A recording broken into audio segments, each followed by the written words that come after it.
fii lay ñëw waaw da ngeen di positionné.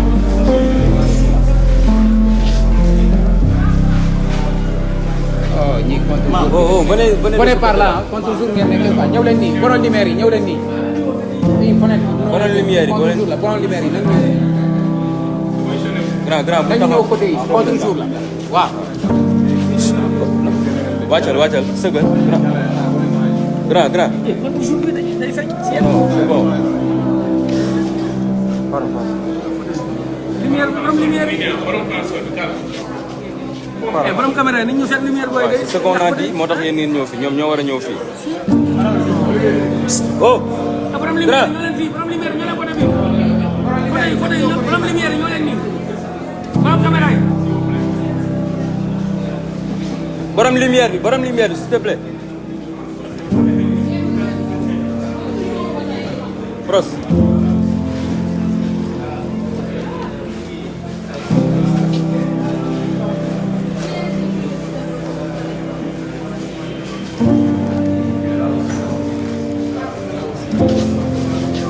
Comme ni ngeen ko gisee le président Ousmane Sonko ba tey ba pare.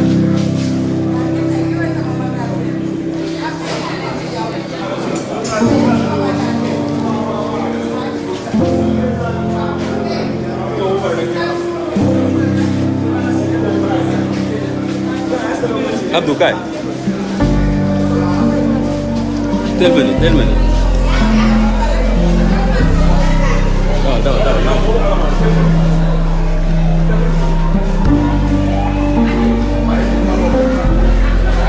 ci la bokk.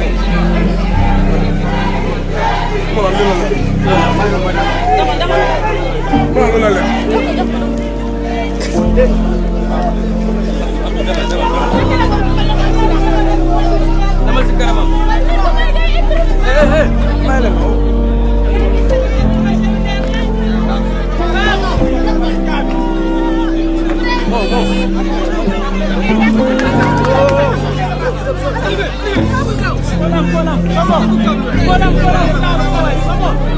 Mettez-vous en haut. Mettez-vous en haut. Comme tout le monde puisse filmer. Moi, c'est ça va. Mettez-vous en haut. Comme tout le monde puisse avoir. Ça va, ça va.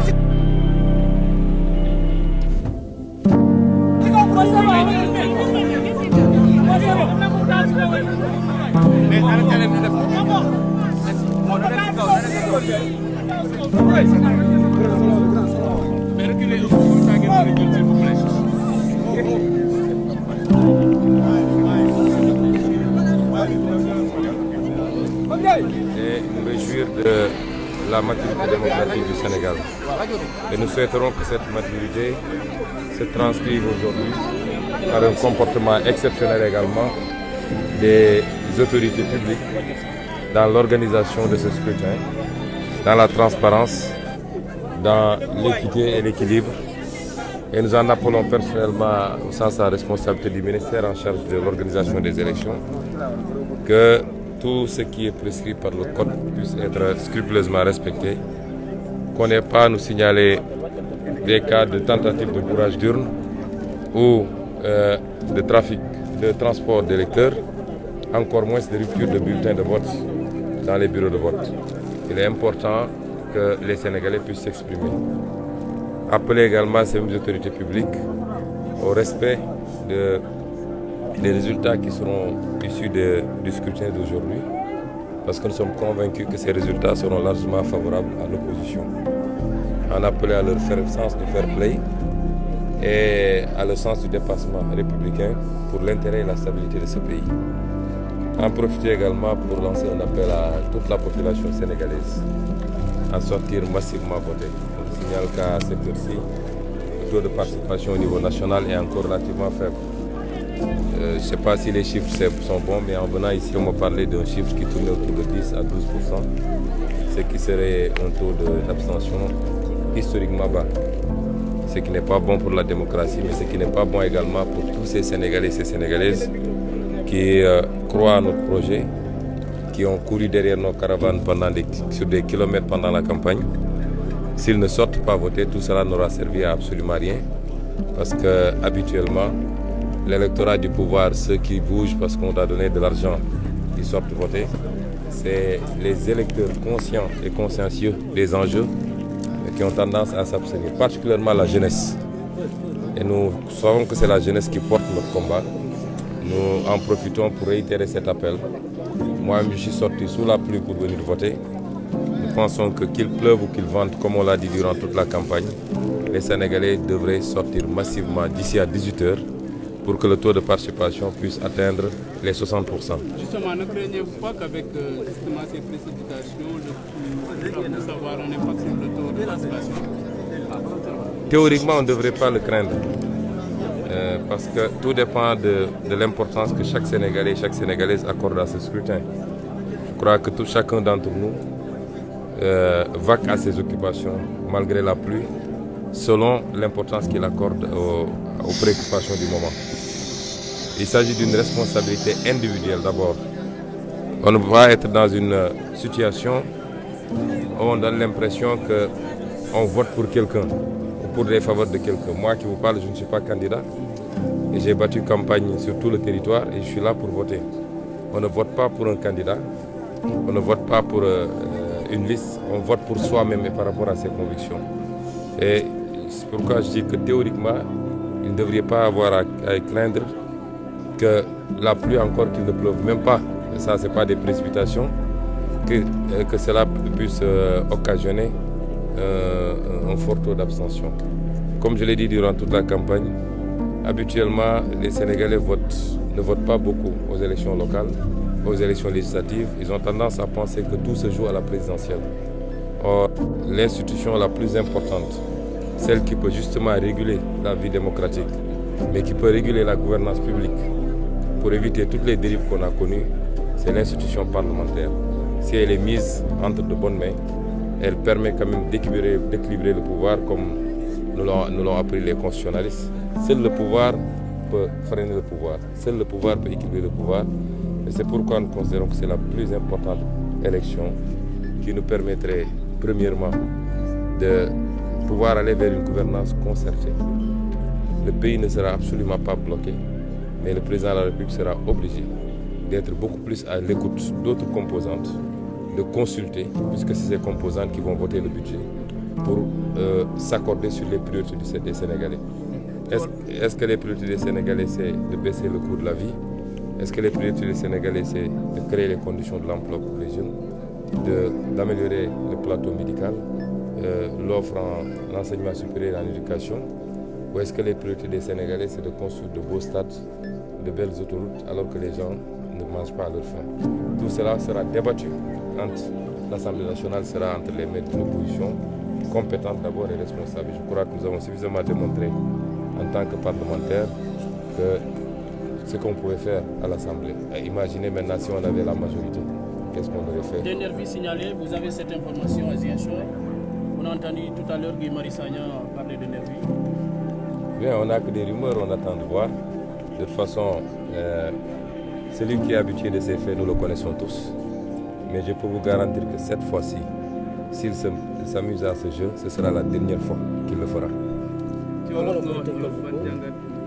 Sa réaction gannaaw bi nga wutee. waaw de njëkk sant yàlla ñu may ñu fekke li may ñu it ñu jot a def campagne mucc ayib def ko ci Sénégal yëpp di gërëm di sant Sénégalais ci nit ñu teeroo un peu partout au Sénégal nga xam ne vous l'avez tous suivi yéen yëpp dund ngeen ko en direct muy loo xam ne defe naa ci élection législative lu Sénégalais mosul gis la ci loo xam ne joxe woo xaalis organisé woo meeting da nga doon romb donc ci dëkk loolu nag dafa yokk suñu yaakaar ni que Sénégalais yi won nañu gannaaw régime bi fi ne te dogu nañu ci changer waaye changement boobu pour mu am il faut que Sénégalais yi génn voter wax naa ko ci campagne bi yëpp surtout jeunes yi nga xam ne foo dem nu mu tuuti 5000 10 000 jeunes dinañ topp sa caravane sur 4 kilomètres mel ne lii lépp baax na waaye am na lu ko gën mooy la carte fexe ba mu dugg ci biir urne bi loolu moo fiy jëlee régime bi daw ci caravane du ko fi jëlee xeex ak gendarme ak policier du ko fi jëlee liy jëlee régime bi dëgg-dëgg fii mooy kenn ku nekk fexe ba dugal bulletin ci urne bi pour sanctionner le régime kon ñu ngi profité lancé waat appel Sénégalais yëpp nag waxuma waa Ziguinchor waaye waa Sénégal yëpp laay waxal fi mu toll nii parce que bi may ñëw dañ ma ne ñi génn gum pour voter dafa néew trop daanaka liñ ma jox ci ay dim sax bu dee loolu moo confirmé wu dina doon loo xam ne gaw ma ne ci histoire élection Sénégal mos naa faible noonu su dee nag Sénégal li ñu woon ci campagne bi dëgg la ci ñoom jàpp naa ne amul dara lu war a mën a justifier que duñu génn voté ba nga xam ne fii ak 6 heures 18 heures dinañu dépassé 50 wala 60% ci taux de participation ndax bu ñu toogee seen kër yi loolu Macky Sall ak nguuram lay arrangé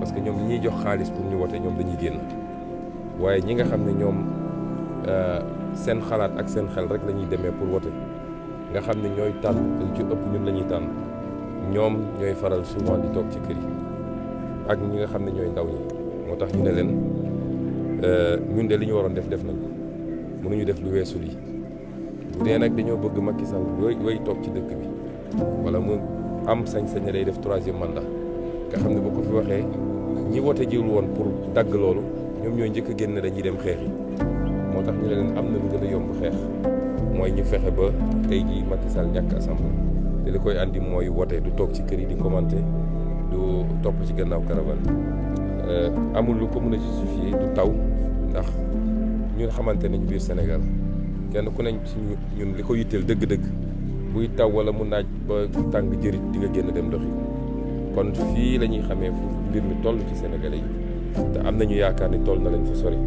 gëm naa ni vote bi day door rong xanaa eggaguñu midi gëm naa ni fii ak 18 heures fépp ci Sénégal nit ñi dinañ génn massivement voté ba ñu am taux de participation bu raw bi ñu amoon sax élection présidentielle loolu bu amee rek man gëm naa ni nguuru Macky Sall jeex na ma ciy profité nag ci wax ni ñu ko gisee nii ci centre de vote HLM bi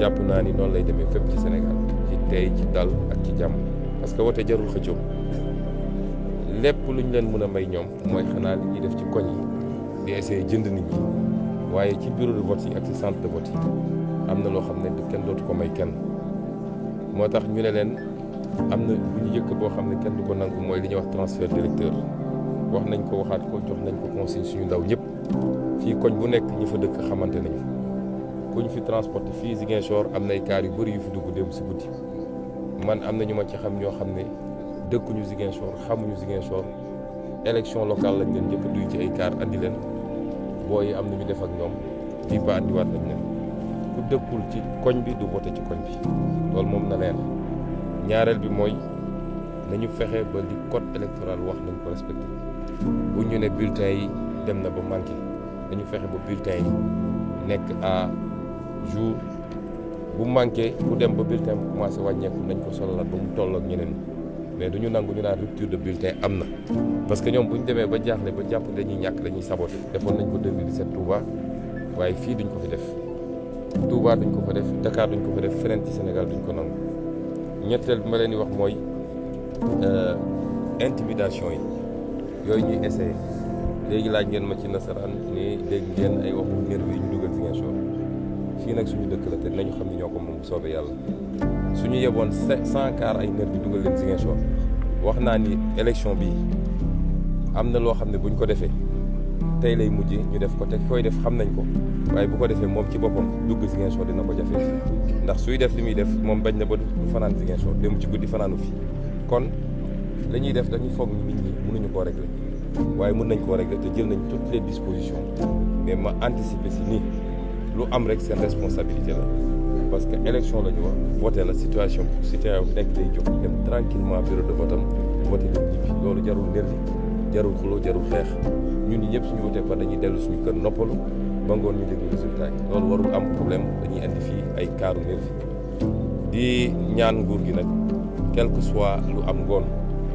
nañu accepter li nga xam ne mooy la décision des Sénégalais nañu respecter le verdict des urnes parce que sàcc élection dootuñu ko nangu Sénégal Macky Sall na ko xam 16 mois moo ko dese ci réew mi mu takk bagaasam abal ñu na respecter li nga xam ne mooy la volonté des Sénégalais je vous remercie.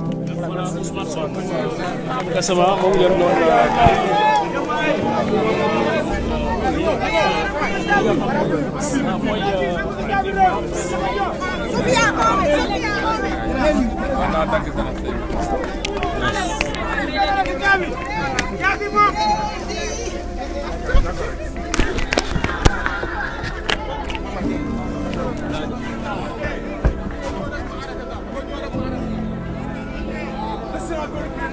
Award.